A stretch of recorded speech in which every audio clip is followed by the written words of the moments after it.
Okay. Hey guys, this is Anthony here, and I'm with my good friend, Minister Gregory Hammonds. And Greg agreed to do this video with me today to discuss not only his homelessness over the last 20 years, or for 20 years in Fort Lauderdale area, but how it ties into survival. And I want to ask Greg to be frank with us and to give us his view on what he did when he was homeless, how he survived on the streets of Fort Lauderdale for nearly 20 years. Obviously, he is not on the streets anymore. You guys, in this video will be attached in the description box a little biography that Greg and I did a few years ago, where we actually went to the places in Fort Lauderdale where Greg lived as a homeless person, down and out on drugs and everything. And we visit all those areas, and you'll see for yourself in that video a little glimpse into Greg's life. And in there is things about his book that he wrote, things about his Christian ministry that he has in there, and basically how the Lord picked him up out of being homeless and brought him home to Jesus. So that's another video we'll talk about. Today we want to discuss with Greg his life on the streets, what it was like to be homeless, his experiences, and basically how he survived. Because we know a lot of preppers talk about, an SHTF or some type of disaster, man-made or natural, and where we may be without facilities, without electric power, without water, running water, the electric grid down, whatever, and maybe be out on the streets ourselves, and maybe we could get just a glimpse of what Greg has to share with us today. Yeah. So Greg, you were basically homeless for, am I right, about 20 years? Over 20-year period of time. Okay. Over that period of time, not straight in a row. Okay. It was off and on homelessness, and I didn't choose to become homeless. I ended up homeless from bad decisions and the lifestyle I lived, and it's of course the plans I made, the choices I made, things that caused me to go that low, and it was not such a wonderful way out feeling, because I was raised up in the proper way. I was raised up in church, and got my basic training and discipline as a child until I got to the age where high school I graduated with honor, top 10 superlative, valedictorian. I was very smart. Okay. And but I chose to go the way of the world, and my auntie was very strict. She wanted me to go to college. I had opportunity to go to college. That was an option, but my eyes within me, I wanted to see what the world had to offer. Right. And before I could really even, I left home. Really, I left home at the age of 18, and I fought my way out. It was a battle leaving home. And in your mind, you're thinking that you're grown, which I was not grown. And I always said in my mind, I'll be so glad when I get grown. And my auntie would tell me, boy, stay a child as long as you can. Because from that aspect, she knew exactly what would occur in my life, because she experienced to know for herself. Because God had showed her my life. Right. But I chose to let her went, and I went the way of the world. I ended up with a rock and roll band. They drafted me. They came and got me. A rock and roll band. I thought I knew everything about them, but I guess I don't. I was in the entertainment business. I played trumpet, which I played trumpet when I was in high school, first trumpet, and I was in the marching band. And from school, I was very talented and articulative, most articulative. And I joined that rock and roll band, and even at that time, when I left home, I didn't have nowhere to go. It started then. I took the money that I saved up from a little child. My auntie raised me good, the prodigal son. And she raised me up. I had money in the bank. And I begged my auntie for that money. I begged her, and she finally gave me my checkbook. And my savings account, that's what it was, that first February, it's a while back. And I took that money, and it was a lot of money for that time. And I went and bought a little Volkswagen, 1961 Volkswagen. Wow. And it was all beat up. I bought it from a friend. And but I saw something different. I had the money, so I said, well. So did you go out on the road with the Volkswagen? I went out on the road, not far from home. Right. Because it was in need for engine. Oh. I had the money. So what I did, I bought the engine. And from there, I gave it a paint job. Midnight blue, it was shiny, glossy. A gloss midnight blue. I put 15-inch tires on it, rims, slot rims, Jeez. chrome slot rims, a chrome muffler, and I used the updated seats. The high top seats was in the newer Volkswagen, and I put them in there, shag carpet, and that was my house for a little while. Okay. I slept in my Volkswagen. Well, you say, well, then did you have a job? I had a job, but I couldn't find. So when you were sleeping in your Volkswagen, was it like in parking lots? Where'd you park? No, I parked right behind my grandmother's house. Okay, so you're in a Family was close. But, Okay. But You slept in the car. I slept in the car, and it started there. And I had the money. I had everything where I thought I needed, but I didn't have nowhere to stay. But then, God is a good God. He looks out for those. I was raised up in church. And so then I did have a prayer life. I did have a prayer life.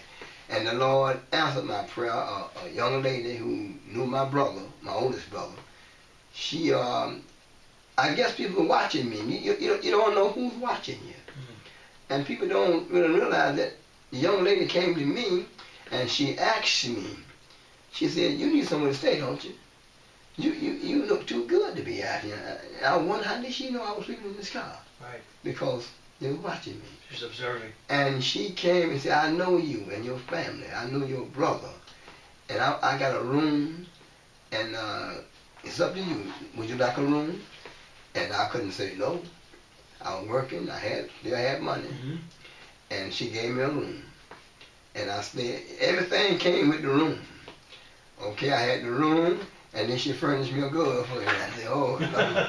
Everything came in the room. Wow. And she was very, very nice person. So this is a room like in a house? In an apartment. Apartment, okay. And I didn't have to buy food.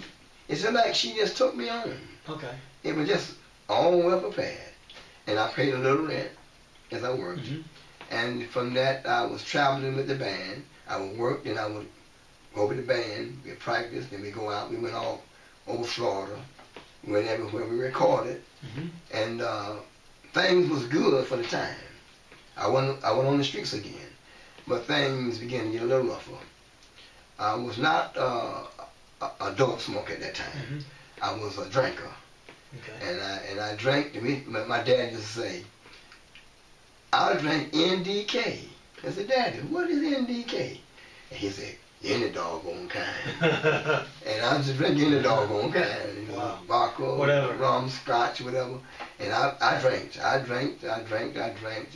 Then I smoked. And then I did smoke marijuana at the time.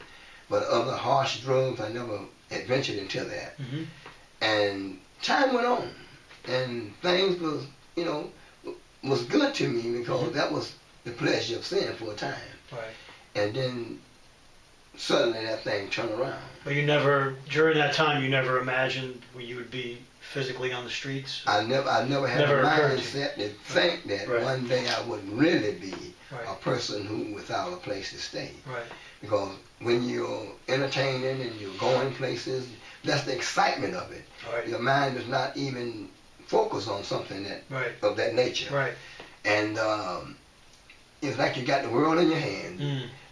You got the money, you got the spotlight, you're out there in the limelight.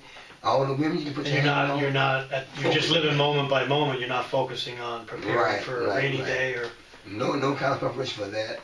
Just living, Right. just going about living, and never expecting for one day I'll be Mm-hmm. without all of that. Right. And I think a lot of people can relate to that, because there's a lot of people that, if we relate this to prepping, that they don't think anything bad is ever going to happen. Therefore, they're not looking ahead for anything. They're just living in the moment. And then when something does happen, they find themselves basically stranded. And that's basically what you were doing. You were living in the moment. Living the moment. And I was enjoying the moment. Mm-hmm. And it came to a point in my life where, it was a great change. It was a great change. My brother stepped into my life. My oldest brother, Mm-hmm. he was a Vietnam veteran. He's in the book. Okay. And I was working, and he came down from Atlanta. We had all went to Atlanta at one time. I was the first one, mostly back from Atlanta. Then he came back. And my brother, he looked as though he had it all made. He had a nice car. He Mm-hmm. looked at so extravagant. Together. Put together. But not knowing the dark side of his life. Mm. Yeah, we were raised up in a family. We came out of a broken family. I want to put that out there. Right. I came out of a broken family. My mother and daddy separated. My mother left us all, and my daddy tried to raise us, but then we was gave to different people in the family. Okay. Now one thing was good about a family, when if they go through a breakup or a divorce, or they kept us in the family. Okay. We wasn't gave away to people. Mm-hmm. But getting to the point where my brother showed up. And I always would say this, that he was my mentor. Mm-hmm. And I didn't know he was on drugs. I didn't know, because he didn't look that way. Right. Because the way he dressed, the way he spoke, but then the dark side did come. Because one day I was working at a place, and he was working there with me. And I went to the bathroom. He was in the bathroom. And I went in the bathroom, and then I saw him shooting up Anita, and that got next to me. Mm-hmm. At least me didn't get shot by Anita, by a doctor. Right. At least putting that in my arm. Right. And then I saw the dark side of him and how that affected his life. But I'm still in the entertainment business, Mm-hmm. drinking, smoking marijuana, and make parties, whatever, drugs. We would take pills and Mm-hmm. everything that you can imagine to take. But then it came to the point when I was persuaded, when the devil tempts, and I was persuaded to shoot drugs. And my brother taught me how to shoot drugs back there in the room. Then I shot drugs for a brief time, Mm-hmm. until the time came when I had somewhere to stay. But then it came to that point of life when crack cocaine came to town. Mm-hmm. And crack cocaine was the greatest fall for many young and old people alike. People with homes, and people who had bank, whatever they had, Right. people lost. They would give it up for They crack. would give it up for crack. And that high was a high that, it takes the dignity, it takes respect, it takes everything from you, leave you as low as you can go. Because it's a drug that controls the mindset. The devil used that vice, and it speaks to you, and you obey it. Mm-hmm. And there's a hunger for that drug. More of it. The more of it. Because once you smoke that drug, the first high is a high that you can never get back to. It don't matter how many times you go by, you never can get Trying back to attain that Try original. to attain that original high, and it captivates your mind. It keeps you going that way. It's your master. And from that point there, everything went downhill.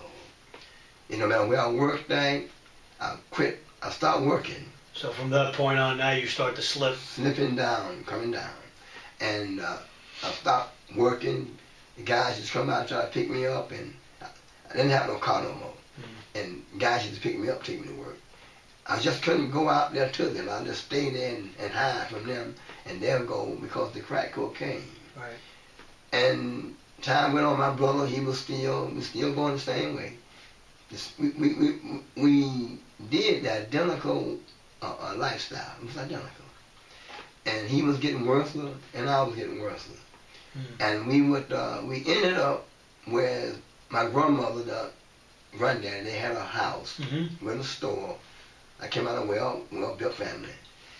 They tore down all the houses around us, and all the old wooden houses, because they was going to be doing redeveloping the city. Okay. And every wooden house they would tear down because when they told we had nowhere else to stay after granddaddy passed away.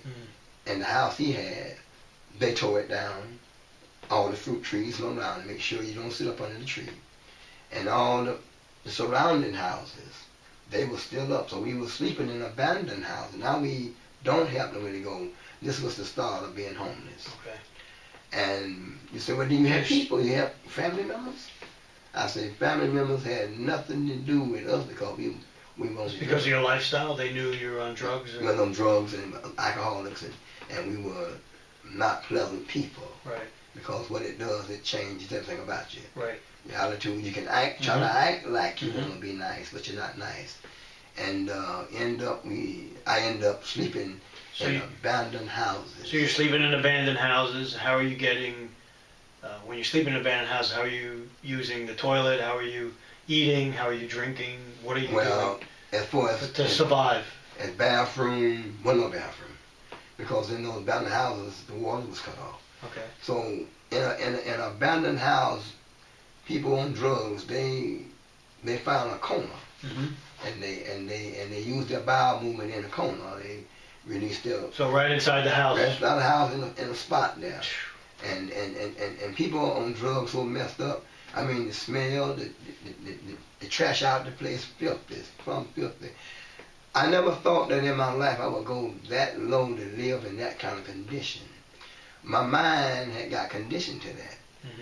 And you say, well, couldn't you straighten yourself up? I was so far in that drug. And I was caught up. So that lifestyle became the norm. The norm for me. And you say taking baths. Well, taking baths is when I could go to somebody's house and ask them, could I take a bath? I didn't have if they would let you. If they would let me. And I didn't have no way to go take a bath. So if not, how long would you I go went between sometime without 2 or 3 weeks without baths. What I would do, you know. What triggered you that you needed a bath? Was it? I was getting a little too stinky. Stinky. And you can smell yourself. Oh my God, you can smell. Wow. You say sin stinks. Well, I was stinking full of sin. Wow. And you can look at yourself, your skin, the dirt, and the odor.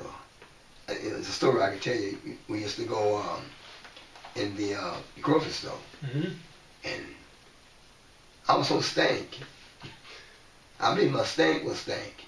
And in the store, the lady in the store, the cashier, now she's spraying the store with deodorizer. When she sees us coming, she starts spraying. And now we know we was stinking. I know I was stinking. And I would say to myself, what's she spraying that for? You're in denial. I'm stank, but I'm saying, but I ain't stank. Wow. But then again, when she did that, that brought shame to me. Because I wasn't raised like that. I was a clean person. And it made me think the life I was living as a homeless person, not baths for weeks. The same dirty clothes, the underwear. You can't wait underwear. Did you wash your clothes? No. How did you keep clean? I was working out a labor pool. That way, the labor pool paid you every day. Okay. You got a habit. You get a crack cake. So you get the money, it goes in one hand, out the other. Yes, you get paid at the end of that day. You work for the labor pool. They didn't pay you full pay. They paid you slave pay. Slave labor. Slave wages. Yeah, slave wages. That's right. And that money, you always knew what you got to go. You're not going to go buy food. The only thing on your mind is getting off that job, and there's some tough jobs. And you're going to that drug. You're going to get that crack. And crack so most of the money's being used for crack cocaine. You're not going and buying like a gallon of water. No, barbecuing food. Nothing of that nature. What did you eat to stay alive? Was it just like fast food? It will be at a point in time. You think they go get something to eat. It was a restaurant, and you would go there and get your plate of food. Not going all the time. No. You have to make up your mind to do that. Or somebody say, man, you get something to eat. The other guy on crack, they doing the same thing I'm doing. And then the folks, me or our folks, them, and of course you look at your money, how much you got. You want to get to the next high. And you don't want to use your money for food, whereas you're gonna lose out on the crack. Right. Because it wasn't much money no way. Right. And you buy something, you eat it quick, and then you're gonna get your crack. The money didn't last long. It went up in smoke. Right. And the higher you get, the money gone. The higher it brings you to a miserable place in your life. You trying to figure out how you gonna make more money now. Mm-hmm. So the first thought in your mind, I would go out and hustle money on the streets. I go out and beg for money. I didn't have no sign like they have these days. They stand up say homeless need help. You just ask for. No, I'll go because I learned this when I was a little bitty boy. When I was home with my daddy, I learned as my mother left. I learned how to hustle as a youth. Mm-hmm. So I used to go to the drugstore and I hustled quarters, nickels, dimes, and pennies, and I knew how to speak and hustle money, and just hustle a whole heap of money. Did you make money doing that? I made money hustling, but then even that dried up. Mm-hmm. People know what I was up to, and then it comes to that point where you have to go steal something. And I dared to steal because I knew the Ten Commandments. Mm-hmm. I was raised up in church. So you know the right thing to do. Wrong, and I hated to do wrong. I hated doing evil. I hated to do anything. I was a filthy child, and I hated to do anything wrong to anybody. But when you're lost in sin, your mind is captivated, deceived.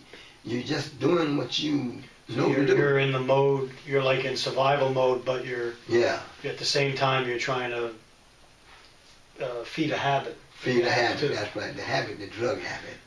And from there, you said something about the clothes thing. Did I change the clothes? Well, you have thrift store. You come from the labor pool. If you made enough money, you can go and get you a pair of pants, a new pair of underwear, and a shirt for $1 for this, $2 for a pair of pants. So that's how you would get. Yeah, change your clothes. Just take off the dirty clothes, go behind the tree. The homeless man gonna do what he gotta do. Right. You go behind the tree and you just take off the dirty clothes, throw them in the corner, and put on the clean clothes, and just go on about your business. Are you keeping the old clothes? No. So you're just going with the new stuff? You take off them. You use them for weeks at a time, and then. And then you do the same thing. So you're not. Were you ever at a point where you actually did laundry or had to wash your clothes? Ain't no laundry. No. Laundry came later on. Right now you're so caught up in the drug and you're just going. Now you brush your teeth, and then you're so messed up in your mind.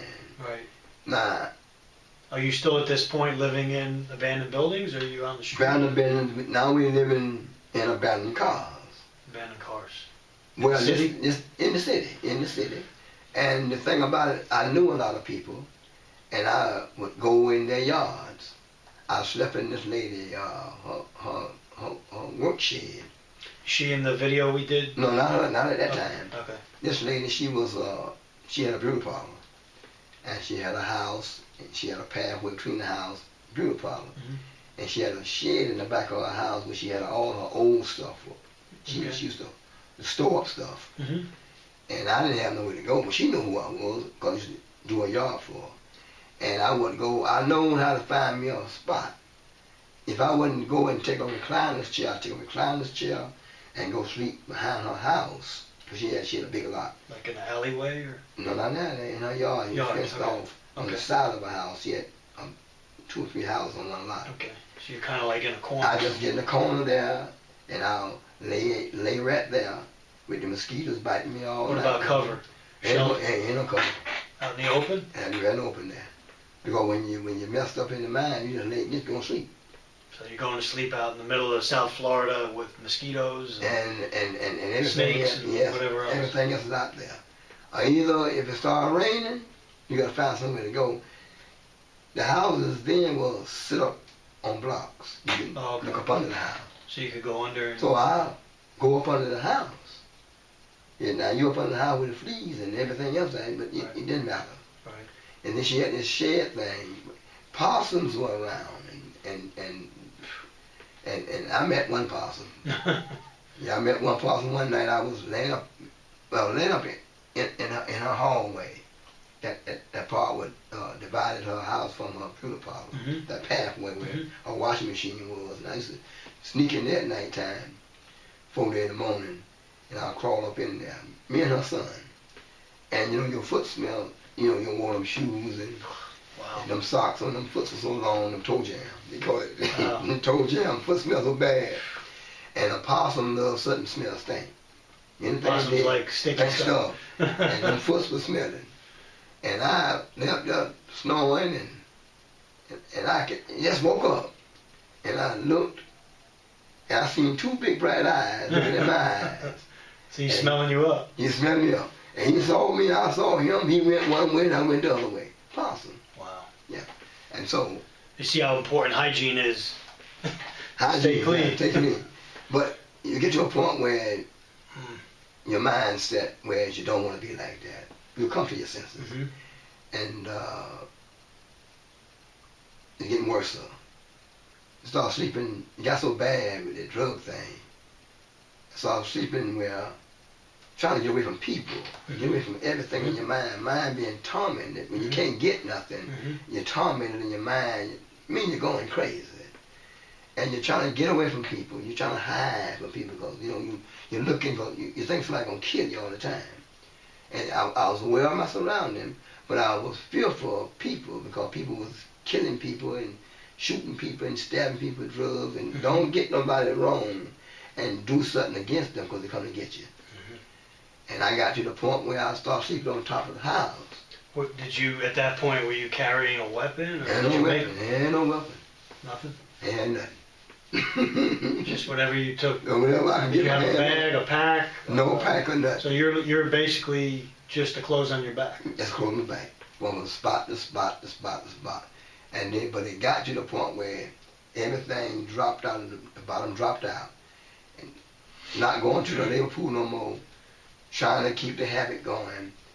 Then I end up picking up cans on the street because I was not a lazy person regardless of what I did. Right. I always had a mindset to work to make a dollar because I wanted to eat, I wanted to take care of, I had to do what I had to do.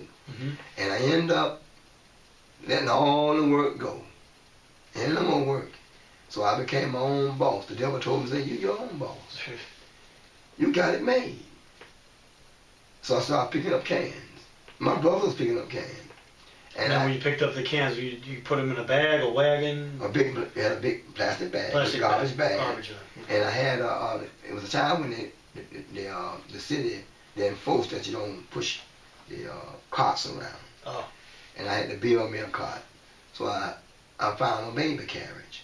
So I was pushing a baby carriage around with all my belongings on it, whatever I accumulated. Whatever you had in the baby carriage? In the baby carriage, my tools, whatever little nip naps or whatever, and everything was right there. That was my That's house. That's your house. That was my house. And I would pick up those cans from sun up to sundown. I get up early in the morning. You're going like into garbage cans, dumpsters? I went inside of dumpsters. I was in dumpsters, and people run me out of the dumpsters. And it was nasty. It was dirty. It was stank. And what could you expect from a day of collecting cans as far as monetary payment? Well, I had took a them goal. to cash them in. I had a goal. I never did have a mindset that just to go. I said, now I got to go and pick up these cans this morning, not willingly, but I was so tired and beat and physically drained.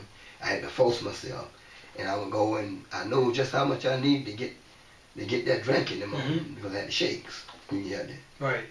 Can't get nothing to drink. You had the shakes, and I had to get up and go. I had to go 5 o'clock in the morning, and I know where to go at because the Haitians they like to play domino. Okay. And they love to drink Budweiser beer, and when they had no parties there, and this is like out in the park. No, it's in that around their houses. Okay. Around their houses. Around their houses, like outside. And I know the area because I was raised up around the area, and they would throw all the cans out. It was like a gold mine. Wow. When you can go find just outside, throwing the cans outside. The can right there where they play domino at, and then the dumpster full of candy. So you'd go clean up the area. I go clean up the area, but you had to get there before somebody else get there, and you had to get there because if you don't, they'll get it for you. Because homeless people, they out there. There was competition. Competition. And I would go in and I would have me 2 big bags. I knew how much it was going to be. I had to, you know, you ain't going to do it right. So we got to get some weight going.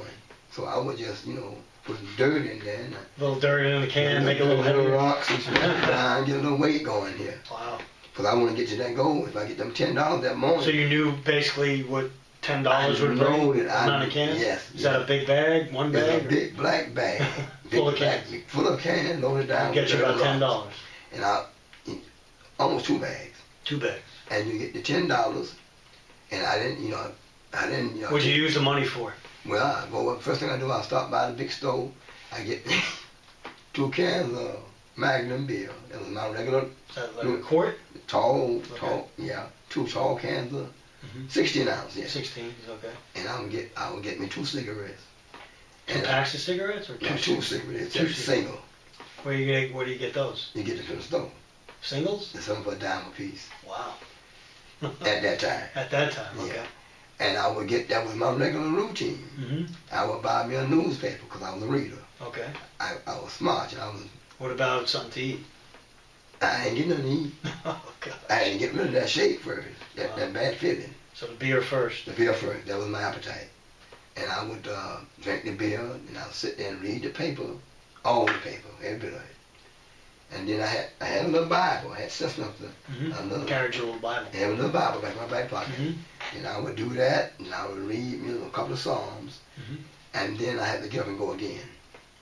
I would pray, and this is what I prayed. See, a lot of times people don't realize prayer is the key. Even though you're not born again, you're not saved, you're not serving God, because I didn't know God, I knew of Him. Right. I had a prayer. I was raised up in church. I was around prayer all the time. And I would pray. I would talk to God. See, I was a talker. I talked to God because I believed there was a God. The condition I was in, I couldn't help that because I chose that because of my sinful nature. Right. I was a slave to sin. That's all I knew to do.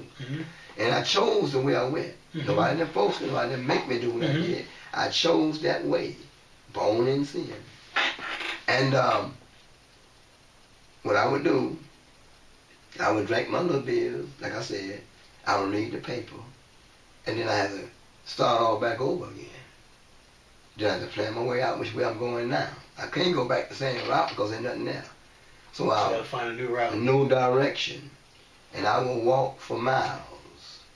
Miles. With your wagon? I mean your big stroller? And I would walk for miles. And I wouldn't. What kind of shoes are you wearing? I had on old shoes, old dress shoes. So no fancy hiking boots? And no fancy, no. Trekking shoes? No, ain't none of that kind of stuff. Ain't none of that. Just a pair of shoes? I would have on the dress pants with the dress shirt, because that's what I got out of the thrift store. I wouldn't buy no work clothes. Right. So you look dressed up. Look like I ain't, you know, and people wouldn't look at. I thought that in my mind that right. people see me sort of dressed up looking. Right. They wouldn't look at me so terrible. Right. And then I knew the way I was raised up properly in the right way. Things went through my mind. Then I would have flashbacks on how I was raised, how I was raised as a young kid in church, and the good things would come to my mind. And I would think about, why am I in this condition? What am I doing? All that went through my mind. And it got to the point where I got tired of being like I was. So you have to make up your mind. And people would see me. I had, you know, my mother didn't raise me because she left at that early age of my life. Right. And I longed for my mother. My daddy gave me away because it was too much for him. To my auntie, she raised me. Thank God for her. She did a wonderful job. And I longed for a father figure. And through that journey of being homeless, the Lord made a way. He put older women, motherly figure in my life. And they nurtured me, and they began to tell me things that I need to hear. That you don't have to be like you are, because something is great about you if you just can stop doing what you're doing and get you a job and get you a nice place to stay and get back, you'll be okay, you're going to make it. Get in church and start serving God. Right. And that's all I heard. And they worked on me with that.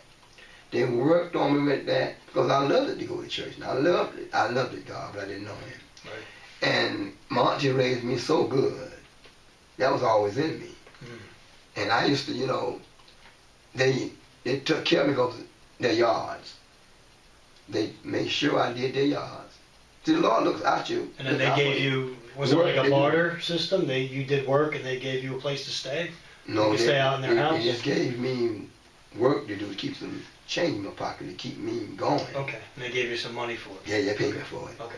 And I was so overwhelmed by that was bringing a change in me, which they was presenting me back to society, and they would say good things about me. They didn't condemn me and shoot me down, no matter how I looked. So they're uplifting you. Always, and I would go by churches when I was so messed up. I would even come by churches, and it always that mother and flicker would come out and say, "You want to come in and join us?" and I'm all drunk up, and you know. Right. And I didn't They're say, still inviting you in. Invite me in, and I wouldn't turn away from them. I'd go in there, and if I see a piano, that look will tell me, go play piano. I get on the piano and beat the piano, because I know a few chords. They wouldn't run me off. He said, no, don't run me off the piano. Let him stay right there. God got work for him. See, a lot of times you don't know. I was so messed up at times, I was raised up in church. I would be so messed up out there as a homeless man.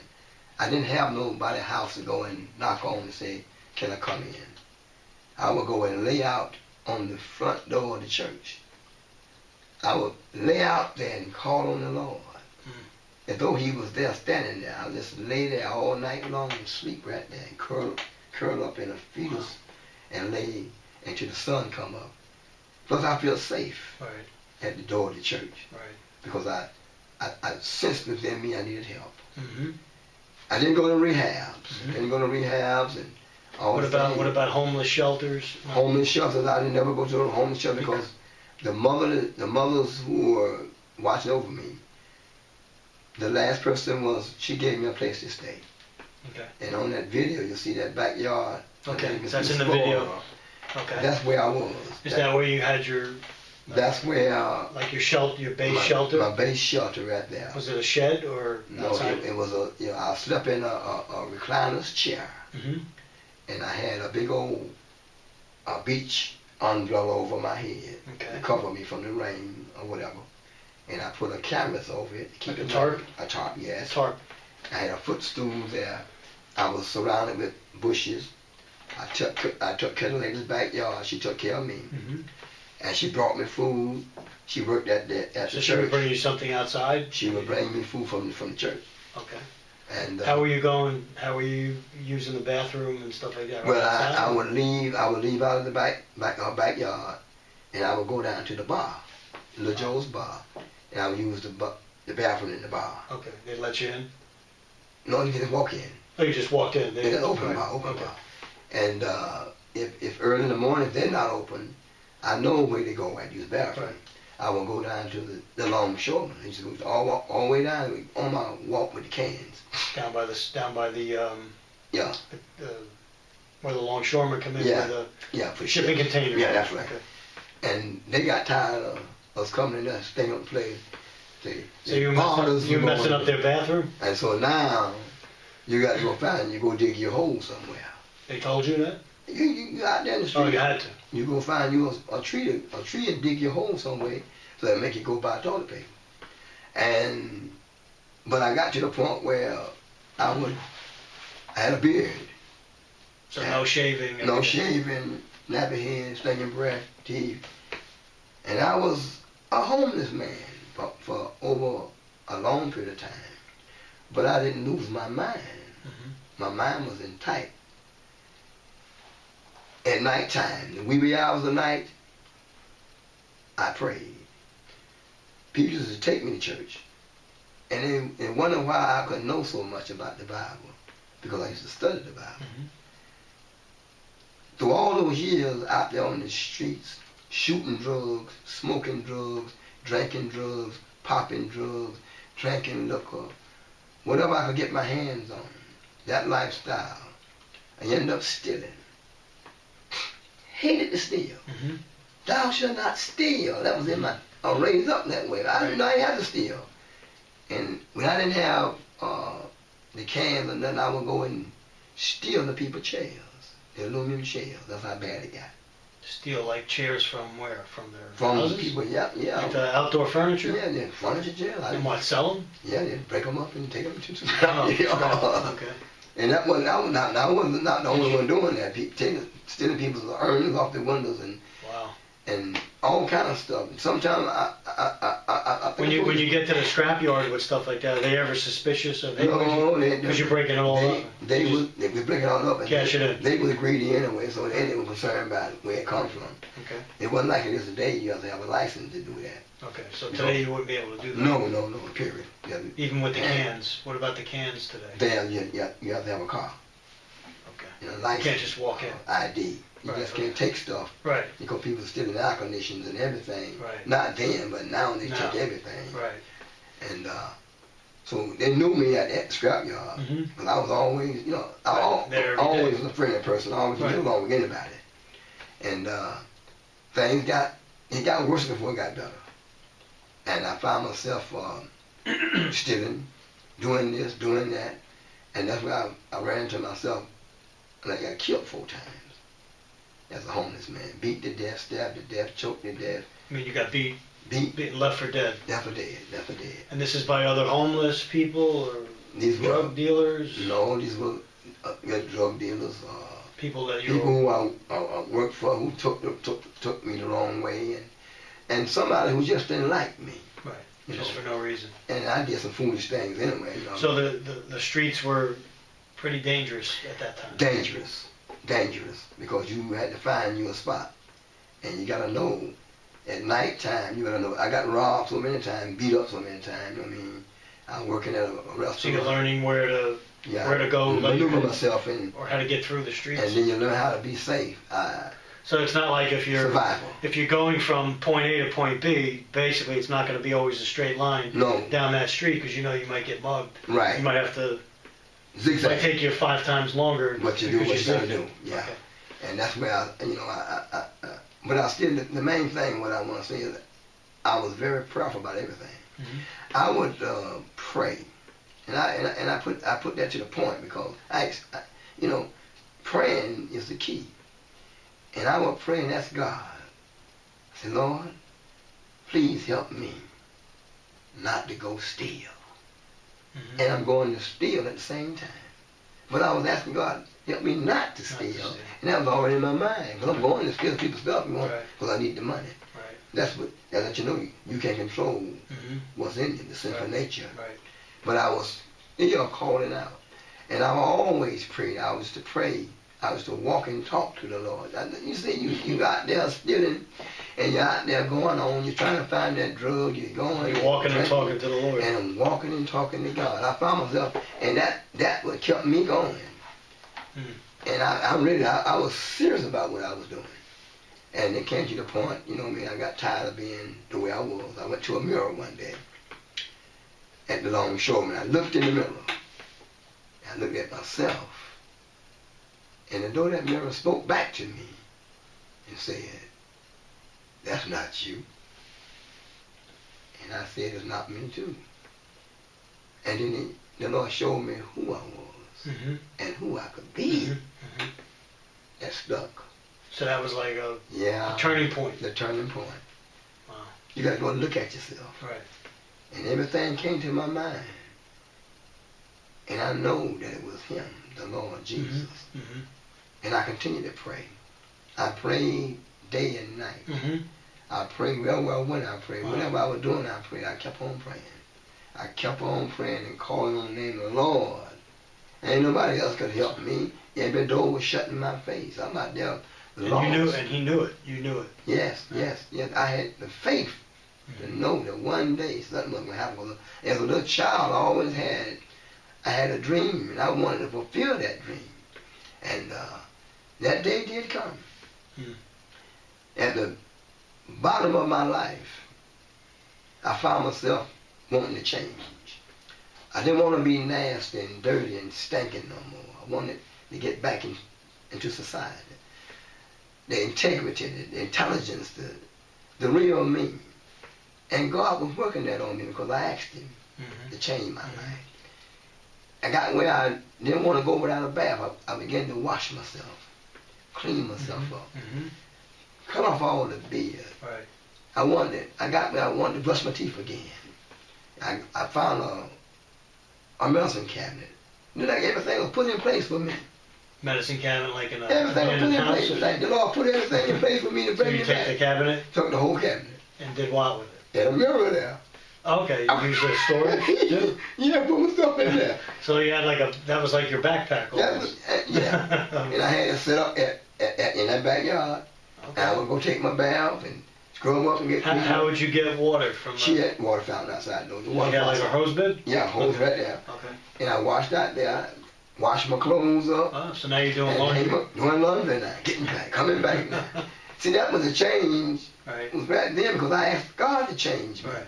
I wanted to get back. He was bringing me So back. now it's almost more like at that point, you're almost camping out. Because you're doing chores, camp chores. That's right. Yeah. Then I took care of her yard back there. I took care of it, and I Were you still sleeping in the shed? By the shed? No, not the shed no more. No more sheds. Okay. That was later on when I went to Miss Green's house. Okay. She was one of those mother figures, my classmate. So where are you sleeping at this point? I'm sleeping under the chair.